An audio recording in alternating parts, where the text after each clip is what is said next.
प्रकार के या उससे भी अधिक भयानक अत्याचार हिंदुओं के ऊपर आज अगर हो रहे हैं तो पश्चिम बंगाल में कुछ जिलाओं में हो रहे हैं।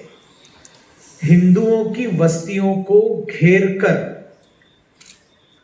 घुसपैठी हो, रोहिंग्या हो या इस देश में जन्म लिए हुए भी हो, जिहादी कट्टरपंथी मुसलमान उस बस्ती का पूरा संपर्क तोड़ते जा रहे हैं। उस बस्ती में रहने वाले लोगों का दाना पानी बंद कर रहे हैं, उनके ऊपर अत्याचार कर रहे हैं, लड़कियों के ऊपर बलात्कार कर रहे हैं और सततता से बाकी सारी दुनिया से संपर्क टूटने के बाद वो सारी हिंदू बस्ती जो है, लोकेलिटी जो है, वहां से पलायन करने के लिए मजबूर हो रही है। They are compelled to leave their villages. दूसरा कंपल्शन छोड़ना ही पड़ेगा, नहीं तो आप मर जाएंगे। ये आज हो रहा है, ममता बनर्जी के राज्य में ये हो रहा है। ऐसे राज्य से आए हुए हमारे अरुण हलधर जी, वहां पर चाहे भारतीय जनता पार्टी का काम करना हो, चाहे राष्ट्रीय स्वयंसेवक संघ का काम करना हो, या हिंदुत्व को लेकर चलने वाली किसी भी संगठन का काम करना हो, उसको सबसे ज्यादा प्रताड़ित किया जाता है, उनकी हत्याएं होती है। वह हिम्मत के साथ 30 वर्षों से जो कार्य कर रहे हैं, क्योंकि ममता से पहले कम्युनिस्ट वही करते थे। और बहुत मजेदार बात यह है कि चाहे ममता बनर्जी हो या साम्यवादी हो, आज इन्हीं दो महापुरुषों के भाषण करेंगे, उनका हवाला देंगे और बताएंगे कि हम हमारे राज्य में सामाजिक न्याय दे रहे हैं। ऐसे विचित्र परिस्थिति से निकलकर काम करने के आए हुए और जिन्होंने सचमुच में शेड्यूल कास्ट कमीशन को अर्थ प्राप्त करके दिया, इसलिए मैं उनका फैन हूं, ऐसे हमारे अरुण हलधर जी। और देखिए, संत तुकाराम जी ने महाराष्ट्र को जागरूक किया। संत तुकाराम जी ने छत्रपति शिवाजी महाराज को जागरूक किया, वो उनके गुरु थे। उनकी 11वीं पीढ़ी का वंशज आपके सामने भले ही 10 मिनट बोला हो, आप संत तुकाराम जी का लोहा मान सकते हैं। आप उनके वक्तृत्व और उनके वाणी की ताकत को समझ सकते हैं कि आज भी संत तुकाराम के वंशज और ऐसे हजारों लोग हैं जो अपनी वाणी से हिंदुत्व का जागरण पूरे देश भर में कर रहे हैं। ऐसे हमारे नौजवान संत शिरीष महाराज मोरे जी को भी मैं प्रणाम करता हूं। इस कार्यक्रम का उद्देश्य क्या है? इस कार्यक्रम का उद्देश्य सबसे पहले एक लाइन में मैं बताऊं तो कोई भी महापुरुष इस देश का उस जाति का नहीं है, केवल उस जाति का नहीं है, केवल उस राज्य का नहीं है। दुर्भाग्य क्या हो गया है? इतना कास्टिज्म, इतना जातवाद इस देश में हो गया है, हो चुका है, बढ़ रहा है। और गए 1 वर्ष में इसने तो चरम सीमा छू ली है। महाराष्ट्र में तो इतनी बुरी अवस्था है महाराज कि अगर कोई संत जो कथा करने के लिए आया है वो अगर मराठा समाज से है तो ओबीसी समाज के लोग उठकर चले जाएंगे। वो संत अगर ओबीसी समाज का है तो मराठा समाज के लोग बैठे होंगे तो उठकर चले जाएंगे। इतनी बदतर अवस्था में आज देश की स्थिति हो गई है। एक तरफ मुसलमान पूरी तरह से पोलराइज हो चुका है, इस्लाम के नाम पर मरने और मारने के लिए तैयार है, और हिंदू जातियों में बटा है, प्रांतों में बटा है, और महापुरुषों को भी उसने जातियों में बांटना शुरू किया। लोकमान्य तिलक किसके? ब्राह्मणों के। लोकशाही अण्णा भाऊ साठे जी किसके? सारे दलितों के भी नहीं। उन दलितों के अंदर जिनको मातंग समाज कहते हैं, जिनको मांड समाज महाराष्ट्र में कहते हैं, जिनको दक्षिण में मादिगा समाज कहते हैं, जिनको उत्तर प्रदेश में डोंग समाज कहते हैं, उस समाज के मात्र वो नेता, बाकी किसी को उनका आज का कार्यक्रम आयोजित करने की इच्छा भी नहीं। लेकिन मैं धन्यवाद दूंगा उन आयोजकों को जिन्होंने पिछले वर्ष इसी प्रकार का कार्यक्रम आयोजित किया था महाराष्ट्र भवन में और मुझे वक्ता करके बुलाया। सच मानिए तो इस कार्यक्रम की प्रेरणा वो लोग हैं जिन्होंने महाराष्ट्र सदन में एक छोटा सा हॉल है उसमें कार्यक्रम रखा था और उसमें मैं सच दिल से बताता हूं, लगभग 99% सभी दलित समाज के लोग थे, लेकिन उन्होंने सिर्फ अण्णा भाऊ साठे जी की जयंती नहीं मनाई थी। उस कार्यक्रम में उन्होंने लोकमान्य बाल गंगाधर तिलक जी की पुण्यतिथि भी मनाई थी। And I was really inspired from that program कि देखो, महापुरुषों को किसी कास्ट के साथ उन्होंने बांध के नहीं रखा है। बड़े बड़े कार्यक्रम करना, ये तो माय होम इंडिया की विशेषता है। ये कार्यक्रम बड़े क्यों होते हैं शिरीष जी? क्योंकि माय होम इंडिया के कार्यकर्ताओं की टीम है जो 24 घंटा दिन रात जनता में जाकर अलग अलग प्रकार के सेवा कार्य करती है, जिसकी जानकारी कुछ शब्दों में बलदेव राज सचदेवा ने आपको दी थी। आप कल्पना कीजिए, कहीं से कोई बच्चा खो जाता है गरीबी के कारण, और खोया हुआ बच्चा किसी ट्रेन में बैठ जाता है और वो कहीं पहुंच जाता है। वो सौतेली मां के अत्याचार के कारण चला जाता है, खाने को नहीं है इसलिए चला जाता है, कोई हीरो बनने के लिए चला जाता है, लेकिन जब ट्रेन में बैठता है उसको पता भी नहीं वो ट्रेन कहां पहुंचने वाली है, और जब पहुंच जाता है तो भयंकर संकट में पड़ता है। ऐसे इस देश में घर से निकल के जाने वाले बच्चों की संख्या प्रति वर्ष कम से कम 1 लाख है, मिनिमम 1 लाख है। जो दर्ज की जाती है वो 1 लाख है, जो दर्ज नहीं की जाती हो तो पता भी नहीं। लेकिन वो लोग जाने के बाद ऐसे संकट में पड़ते हैं, उनको कोई संत महात्मा तो नहीं उठाते रेलवे स्टेशन से, बस स्टैंड से, बाजारों में से, दरिंदे उठाते, दरिंदे उनके देह का व्यापार करते हैं, उनको सब प्रकार के मजदूरी करने पर मजबूर कर देते हैं, उनसे खतरनाक काम करवाते हैं सिर्फ थोड़े से चावल के लिए, रोटी के लिए। और ऐसे बच्चे जब पुलिस के हाथ लगते हैं तो पुलिस उनको उठाकर बाल गृहों में जाकर छोड़ देती है। 15,000 से अधिक बालगृह इस देश के अंदर, लाखों बच्चे फंसे उसके अंदर। और जैसे वो बाल गृह में चले जाते हैं, उनके जीवन का और एक खतरनाक अध्याय चालू हो जाता है, क्योंकि बाल गृह में जितने बच्चे हैं उनके अनुपात में ग्रांट मिलती है, इसलिए उन बच्चों के माँ बाप को ढूंढने का काम जो बाल गृह ने करना चाहिए वो नहीं करते हैं, और बच्चों को वहां पर सड़ने के लिए छोड़ देते हैं। उनके लिए आने वाला जो पैसा है उसके ऊपर भ्रष्टाचार करते हैं, और बच्चा 18 साल तक वहीं पर पड़ा रहता है, कानूनी उसको कोई वहां से निकाल नहीं सकता। लेकिन 18 साल का हो जाने पर जब वो बाहर निकलता है, वो अपनी भाषा भूल जाता है, माँ बाप को तो 10-15 साल पहले ही भूला हुआ रहता है, गांव मालूम नहीं, कुछ नहीं। वो बाहर निकलने के बाद कोई संत महात्मा तो बनने वाला नहीं है। इस देश में क्रिमिनल्स को बाहर निकालने का काम दुर्भाग्य से बालगृह करते हैं। सभी बालगृह की बातें नहीं है, लेकिन अच्छे बालगृह कुछ परसेंट होंगे, बालगृहों में अच्छे लोग कुछ परसेंट होंगे।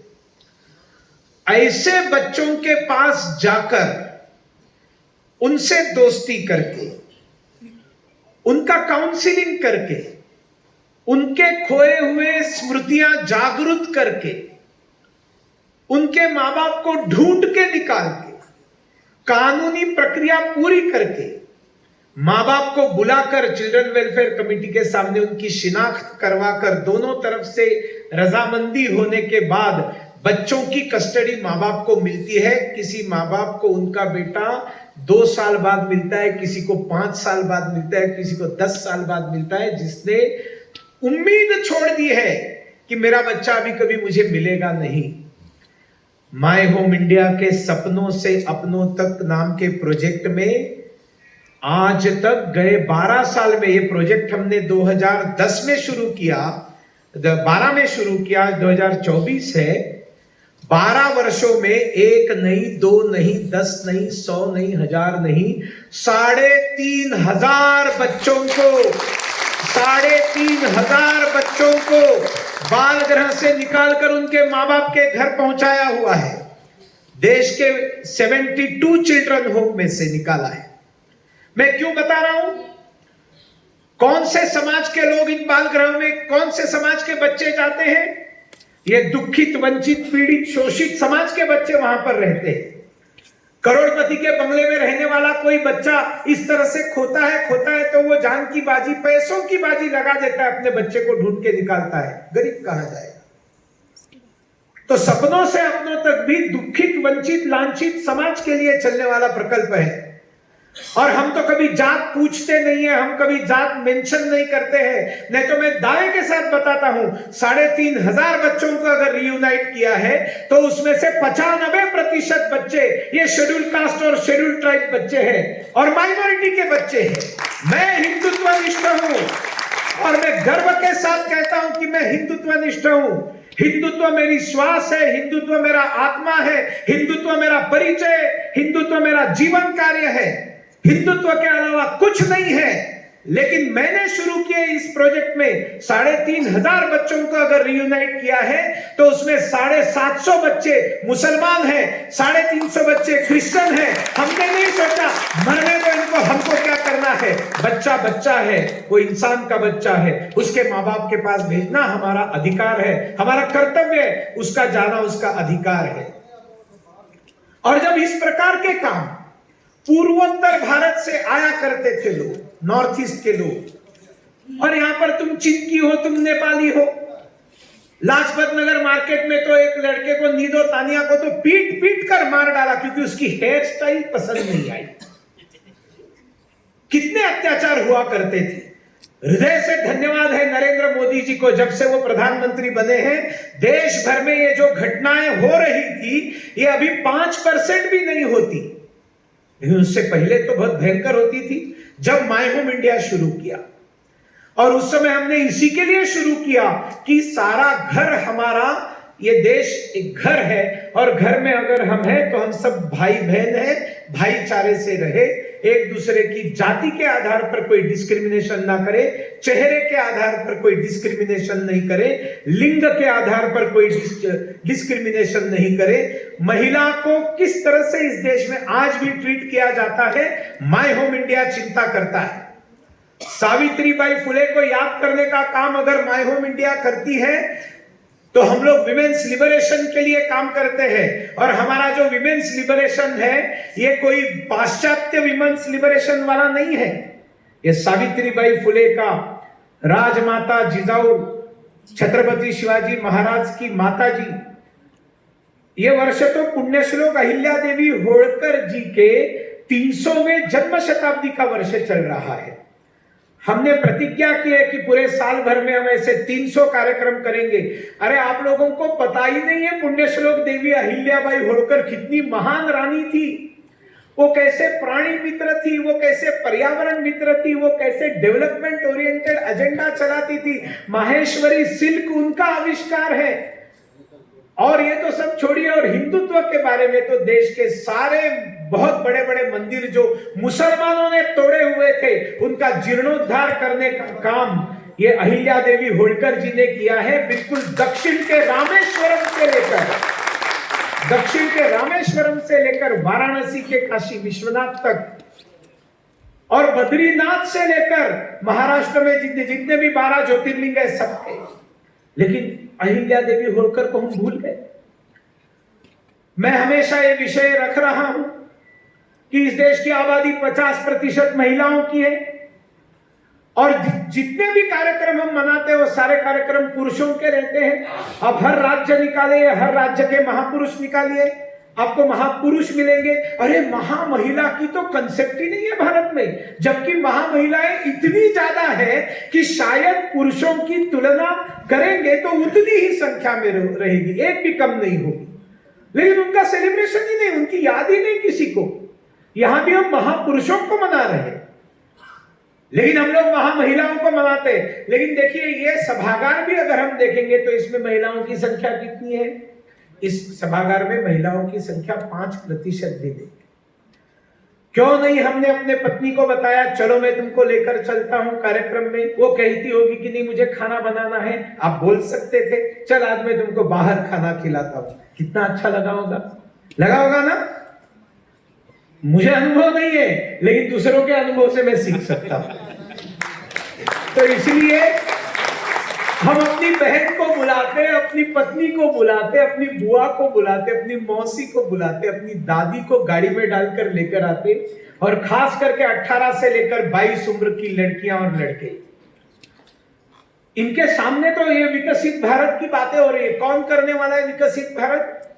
आने वाले 25 वर्ष है। आने वाले 25 वर्ष जिनको खून पसीना एक करके इस देश को विश्व गुरु बनाना है, वो सारे आज विद्यालयों में पढ़ रहे हैं। और उनका सोशल मीडिया निकाल कर देखिए, कहां है राष्ट्रवाद, कहां है देश के महापुरुष। कोई तो 3rd ग्रेड हीरोइंस के विभत्स वीडियो निकालकर उसके ऊपर 10 सेकंड का रील बनाकर एक दूसरे को फॉरवर्ड करने में लगी हुई जो पीढ़ी है, इस पीढ़ी को कौन बताएगा कि तुम्हारा देश आज जो आजादी तुमको मिली है, इसके लिए लोकमान्य बाल गंगाधर तिलक जी ने सारा जीवन अर्पण किया। स्वातंत्र वीर सावरकर जी ने 24 वर्ष जेल में बिताए। ऐसे कितने महापुरुष होकर गए। भगत सिंह जी फांसी पर झूल गए। लेकिन ये महापुरुष अगर इस आगे आने वाली जनरेशन के सामने हम नहीं रखेंगे, अरे रखने का काम हम सबको करना है। हम सभी तो तब करेंगे जब हमको मालूम होगा। लोकशाही अण्णा भाऊ साठे जी का नाम आपको पता नहीं, चलो देश बहुत बड़ा है और देश में बहुत लोग होकर गए। आप बोलेंगे कि सबके नाम मालूम होना जरूरी है क्या? नहीं, जरूरी नहीं है। लेकिन फिर मैं पूछूंगा, कितने लोगों के नाम आपको मालूम है? कितने लोगों के चरित्र आप बता सकते हैं? कितने लोगों के चरित्र के ऊपर आप 10 मिनट बात कर सकते हैं? तो आपको जवाब खुद से मिल जाएगा कि नहीं, हम नहीं कर सकते। करना जरूरी है, इसलिए माय होम इंडिया कर रहा है। महापुरुषों को याद करना, महामहिलाओं को याद करना। आप लोग घोषणा भी देते हैं, आप लोग भारतीय जनता पार्टी में हो, विश्व हिंदू परिषद में हो या अन्य किसी भी संगठन में हो, घोषणा देते हैं। याद करके देखिए किसकी घोषणा देते? सिर्फ पुरुष हीरों की, महापुरुषों की घोषणा देते। कितने बार आपके भाषण में देवी अहिल्याबाई होलकर की जय का नारा लगता है? महाराष्ट्र की बात बताता हूं, मोरे साहब बताइए कितने लोगों के घोषणाओं में, समारंभों में राजमाता जिजाऊ मां साहेब की जय की घोषणा होती है? नहीं होती है। युवतियां आएंगी, प्रेरणा लेकर जाएंगी, लेकिन मैं इनके जैसे बन सकती हूं, ये उनके मन में नहीं आएगा क्योंकि एक पुरुष है। लेकिन यही कार्यक्रम जिजाऊ का होगा, उनके मन में आएगा मैं इनके जैसे बन सकती हूं क्योंकि वो एक स्त्री थी, मैं भी एक स्त्री हूं। वो देखेगी अहिल्या देवी होलकर, वो देखेगी गार्गी, मैत्रेयी, चेन्नम्मा, रुद्रमांबा, कनकलता बरुआ असम की, रानी मां गाइडिंग, और फिर आप नाम निकालने के लिए जाएंगे, लंबी लिस्ट निकलेंगी। इसलिए हमने लता मंगेशकर अवार्ड चालू किया पुणे में, जब लता जी का स्वर्गवास हुआ उसके बाद में। महामहिलाओं को याद करना भारत का कर्तव्य है। वो भारत जो अपने देश को पिता नहीं कहता है, माता कहता है, लेकिन वास्तविक आचरण में वो है क्या, ये पूछना चाहिए। आज वास्तविक में महिलाओं का सम्मान लौटाने का काम अनेक योजनाओं से प्रधानमंत्री नरेंद्र मोदी जी ने किया है और ये वो असंख्य धन्यवाद के पात्र है। असंख्य महिलाओं के ही नहीं तो उनके बच्चों के आशीर्वाद उनके पीछे है। हम चाहते हैं कि वो और भी आगे बढ़े और इस देश के महिलाओं को आगे लाने में प्रयास करे, लेकिन सारे काम एक अकेला प्रधानमंत्री नहीं कर सकता। समाज का दायित्व बनता है और वो दायित्व हमने पूरा करना चाहिए और हम करने का काम कर रहे हैं। यह राष्ट्रवाद पर मंथन का हमारा वर्टिकल है, जिसके माध्यम से ऐसे अनेक कार्यक्रम हम करते आ रहे हैं और आप लोग आते रहते हैं। कार्यक्रम विलंब से भी होगा तो आप रुकते, आखिर क्षण तक रुकते हैं, इसलिए आप सभी को मैं हृदय से धन्यवाद देता हूं। लोकमान्य बाल गंगाधर तिलक जी की पुण्यतिथि, इन्होंने शिव जयंती शुरू की, इन्होंने गणेशोत्सव शुरू किया। आप में से अधिकतर लोग जानते हैं मैं अपने घर में गणपति करता हूं। कोई गणपति सिर्फ एक ईश्वर की पूजा के नाते नहीं है, वो तो समरसता श्री गणेश में कहता हूं उसको। मैं जहां रहता हूं वहां के आसपास के वाल्मीकि समाज के लोग, वहां के आजू बाजू के सभी प्रकार के लोग आकर उसकी पूजा करते हैं। आरती का अधिकार सबको मिलता है, पूजा का अधिकार जब तक आप नहीं देंगे उनको, उनके मन में जो घाव है पुराने, उन घावों के ऊपर मरहम लगने वाला नहीं है। हम पूजा का अधिकार देते हैं, थाली उनके हाथ में पकड़वाते हैं, बताते चलो चंदन चढ़ाओ गणपति बाप्पा के ऊपर, यह अधिकार किसी विशिष्ट एक समाज का नहीं है, सबका है। जिनको आप किन्नर कहते हैं, बहुत गलत भाषा में आप उनकी उपेक्षा करते हैं। जिनको ट्रांसजेंडर कहते हैं, इंग्लिश में हिजड़ा कहते हैं, बहुत ही गलत शब्द, अपमानित करने वाला शब्द। जो हिजड़ करता है वो हिजड़ा है, वो तो मुसलमानों का शब्द है। किंतु नर किंतु नारी, किन्नर, ये शब्द हिंदुओं का शब्द है। हमारे लिए वो पूज्य होते हैं। वो जब आते हैं घर में, तो जब बच्चा जन्म लेता है घर में, कोई शादी होती है, कोई पवित्र काम होता है, तो किन्नर को घर बुलाकर उसे आशीर्वाद दिलाने की हजारों वर्ष से परंपरा है हमारे देश में। लेकिन हमने उनकी उपेक्षा की। कितने लोग जानते हैं सभागार में कि किन्नरों में मतांतरण हो रहा है। बहुत बड़े पैमाने पर किन्नर क्रिश्चियन बन रहे हैं, बहुत बड़े पैमाने पर क्रिश्चियन मुसलमान बन रहे हैं। आपको तो परवाह ही नहीं है। माय होम इंडिया किन्नरों में जाकर काम करता है, करना चाहता है। हमारे घर के गणपति के दर्शन के लिए, आरती के लिए किन्नर आते हैं, उसी टेबल पर बैठकर खाना खाते हैं, हम उनके साथ बैठकर खाना खाते हैं, उनको सम्मान देने का काम है। और जिन जिन को हम इस तरह से फेंक देंगे ना समाज से, वहां वहां पर हिंदुओं के खिलाफ षड्यंत्र पनपेंगे और वहां से हम पर हमले होंगे। हमको पता ही नहीं चलेगा हमारे ऊपर वहां से हमले हो रहे हैं। और इसलिए माय होम इंडिया इसी प्रकार के काम करता है। वो चिल्ड्रन होम में जाकर काम करता है, जहां पर से बच्चों को ईसाई मिशनरी उठाकर लेकर जाते हैं गोद लेने के नाम पर, उनको मिशनरी बनाते हैं। यहां तक की घटनाएं घटी है इस देश के अंदर कि इन बच्चों के शरीर के, दिव्यांग बच्चों के शरीर के, अनाथ दिव्यांग बच्चों के शरीर के अवयवों का व्यापार ईसाई मिशनरियों के बाल गृह में से हुआ है। हमें परवाह नहीं उसकी। हिंदुत्व के बारे में आवाज उठाने वाले किन्नर की इस देश में हत्या होती है। एक किन्नर जिया क्या मरा क्या, हमको कुछ लेना देना नहीं। हमारे मन के अंदर घृणा है, उनको देखकर हम कांच ऊपर करते हैं। मैं कांच नीचे करता हूं, प्यार से पूछता हूं कहां रहती हो। मैं किन्नरों के मठ में, पुणे के किन्नरों के मठ में मैं गया था शिरीष जी, और उनको समझ में नहीं आया क्यों आया यहां पर। उनको लगा कोई आशीर्वाद लेने आया होगा। मैंने कहा भैया आशीर्वाद नहीं थे, हम तो ऐसे आपसे मिलने के लिए आए। समझ में नहीं आया, ऐसा तो कोई आया नहीं था आज तक। हम बैठे गपशप करने लगे तो एक एक ऊपर से आकर बैठने लगी, सब लोग बैठी, हम लोगों ने बात किया। 2 घंटा बैठा, 1.5 घंटे बाद उनको लगा इनको चाय पिलानी चाहिए, तो उन्होंने चाय बनाकर पिलाई। और बाद में जो तबला पेटी निकाली और सजे रहे गली मेरी अम्मा सुनेरी गोठे में गाना शुरू किया है, एकदम खुश सब। मैंने कहा आपका भाई आया है, रक्षाबंधन पर आया है, मुझे राखी बंधवा दी। आखिर में मैंने कहा हम लोगों को इन सब चीजों पर विचार करना पड़ेगा। मोदी जी ने कहा कि हर घर पर तिरंगा लगना चाहिए। मेरा सिंपल सा सवाल है, क्या किन्नरों के घर के ऊपर तिरंगा नहीं लगना चाहिए?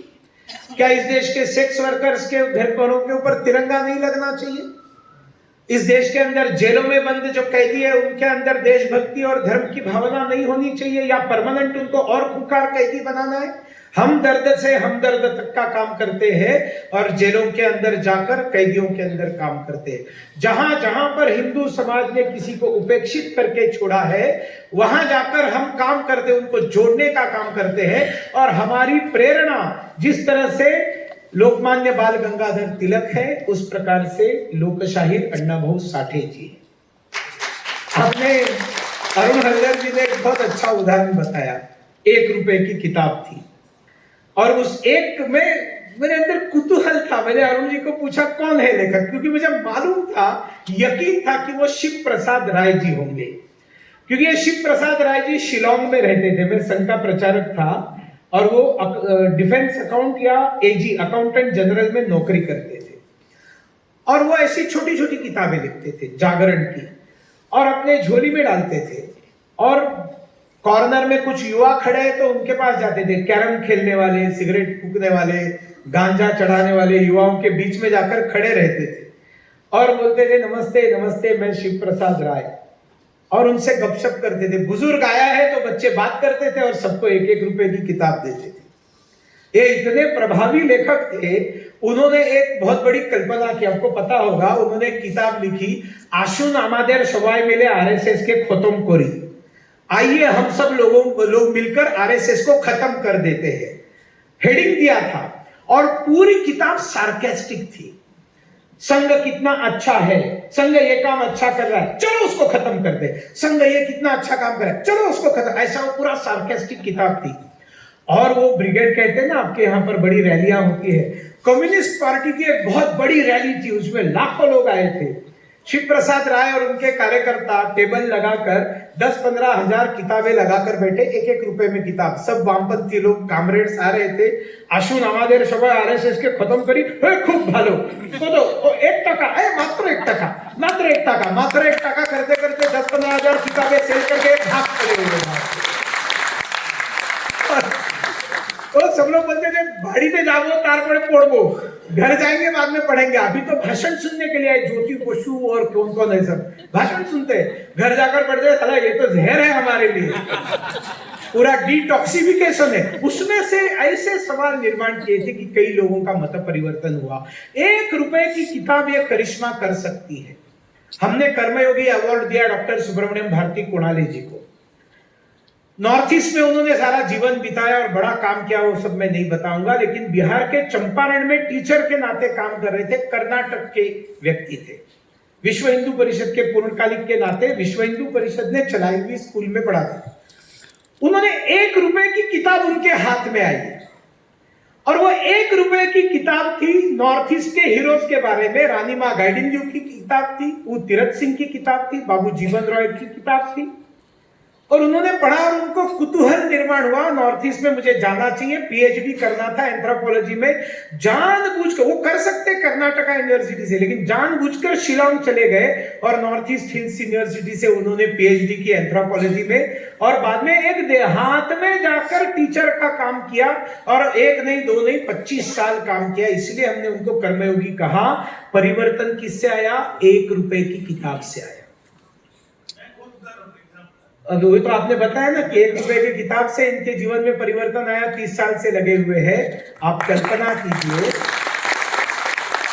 अब आप महानता समझिए जिनका कार्यक्रम हमने लिखा है, अण्णा भाऊ साठे, लोकशाहीर। इन्होंने किताब से जागृति की, किताब से इन्होंने जागृति की समाज में। और मैं तो श्री श्राव आपने कहा वो किस्सा, इसलिए मैं अभी नहीं वापस रिपीट करूंगा, नहीं तो मैं तो बताने ही वाला था कि किस तरह से रशिया को उन्होंने हिला दिया, रशिया को हिला दिया।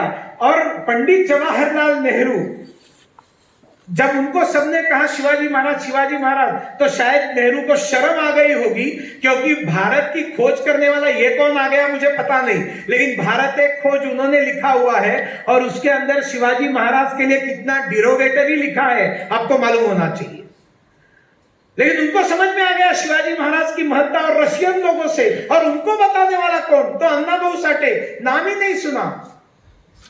और फिर जब उन्होंने यशवंतराव चव्हाण जी को बताया, तब शिवाजी महाराज की धरती से जवाब आया कि अगर आपको मिलना है तो आप मेरे पास आइए। मुझे मिलना होता तो मैं आपके पास आता।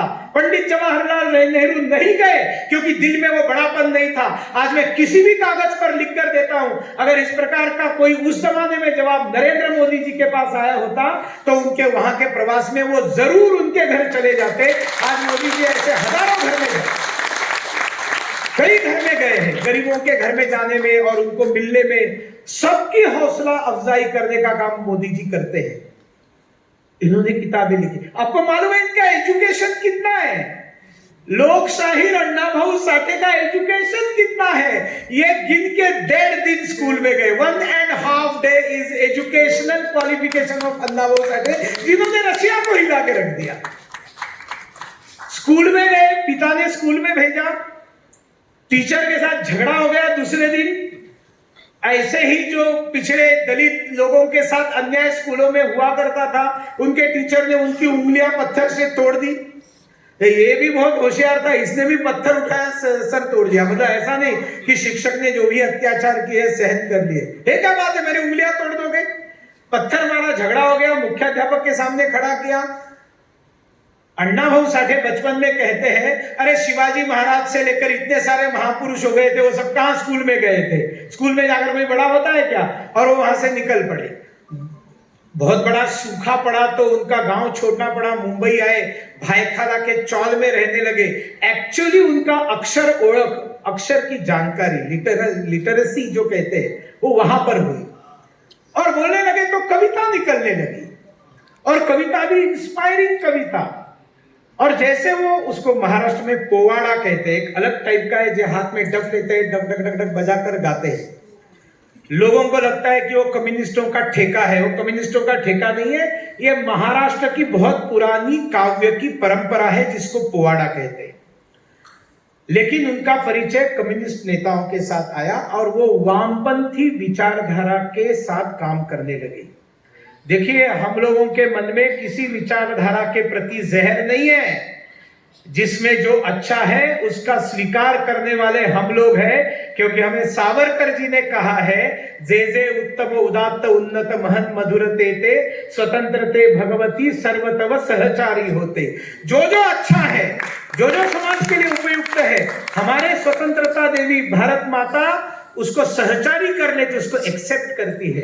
दरवाजे बंद किया हुआ ये देश नहीं है, ये खुले दरवाजे रखा हुआ देश है। लेकिन इस खुले दरवाजे से अगर कोई आतताई आने की कोशिश करेगा तो उसका स्वागत सबसे पहले हमारे सिख गुरुओं ने किया है, बलिदान दिया है इस्लाम के साथ लड़ते लड़ते। इसलिए मैं हमेशा बताता हूं, सभागार में एक भी सिख बंधु रहे नहीं तो नहीं रहे, लेकिन भारत के हर कार्यक्रम में, भारत के हर विद्यालय में, भारत के हर पार्टी के कार्यक्रम में, हर सामाजिक कार्यक्रम में दो घोषणाएं हमने अनिवार्यता से देनी चाहिए। एक, जो बोले सो निहाल सत श्री अकाल, और वाहे गुरु दा खालसा वाहे गुरु दी फतेह। क्योंकि ये सिर्फ सिखों तक लिमिटेड नहीं है। खालसा पंथ की स्थापना गुरु गोविंद सिंह महाराज जी ने हिंदू समाज के रक्षा के लिए की थी, और हिंदू उनकी घोषणा नहीं देंगे, उनको हमने सिखों तक लिमिटेड करके रख दिया। मैं देता हूं, और अभी मैं आप सबको आह्वान करता हूं, मेरे पीछे पीछे दोनों हाथों से घोषणा दीजिए, हाथें उठाकर बोलिए, जो बोले सो निहाल, वाहे गुरु दा खालसा। अभी भी कुछ लोग, मैं जानता हूं भोजन भीजन बाकी है, थोड़ा अभी निकलने की भी तैयारी मुझे भी करनी है, लेकिन दोनों हाथ सभी ऊपर उठाएंगे और जोर से घोषणा देंगे, बोलिए, जो बोले सो निहाल, वाहे गुरु दा खालसा। इसी तरह से आप सब हूल दिवस में भी आए होंगे, जिस जनजातियों के क्रांति में 10,000 से अधिक, कहते हैं 20,000 जिनको वामपंथी आदिवासी कहते हैं, हम वनवासी कहे, पहाड़वासी कहे, जनजातीय कहे, 20,000 लोगों का कत्ले आम किया था अंग्रेजों ने, लेकिन हमको पता ही नहीं है। वो संथाल क्रांति थी बहुत बड़ी। तो हम हूल जोहार भी बोलेंगे, बोलिए हूल जोहार, हूल जोहार। तो समय कितना लगा है बोलने के लिए? एक आधा मिनट भी पूरा नहीं लगा दो घोषणा देने के लिए। दो घोषणाएं देकर अगर देश जुड़ता है तो प्रॉब्लम क्या है साथी? अण्णा भाऊ साठे जी के जीवन से इंस्पिरेशन देकर उन्होंने जो साहित्य लिखा है, आपको पता है 27 भाषाओं में उसका अनुवाद हुआ है। आपने मुझे कहा मैं जरूर करूंगा भारत की अन्य अन्य भाषाओं में अनुवाद, जब आपने मुझे दिया है तब मेरा कर्तव्य बनता है, महाराज आपका आदेश है मेरे लिए, मैं ट्रांसलेशन करूंगा अण्णा भाऊ साठे जी के किताब का। लोकमान्य तिलक जी का ऑलरेडी सभी भाषाओं में मिलेगा, लेकिन इनकी जीवनी सभी भाषाओं में करना हम अपना दायित्व मानते हैं। लेकिन उन्होंने जो साहित्य लिखा था वो 27 भाषा में ऑलरेडी ट्रांसलेटेड है, और इन 27 भाषा में दक्षिण की मलयाली भाषा, तमिल भाषा, तेलुगु भाषा के साथ उड़िया, बंगाली और गुजराती, मराठी, हिंदी, ऐसे भारतीय भाषाओं के अलावा फ्रेंच भाषा में, पोलिश भाषा में, इंग्लिश भाषा में, रशियन भाषा में, जर्मन भाषा में अण्णा भाऊ साठे जी का सारा जितना साहित्य है वो ऑलरेडी पब्लिश्ड है, और वो वहां पर लोकप्रिय भी है। क्यों? क्योंकि दुखित, वंचित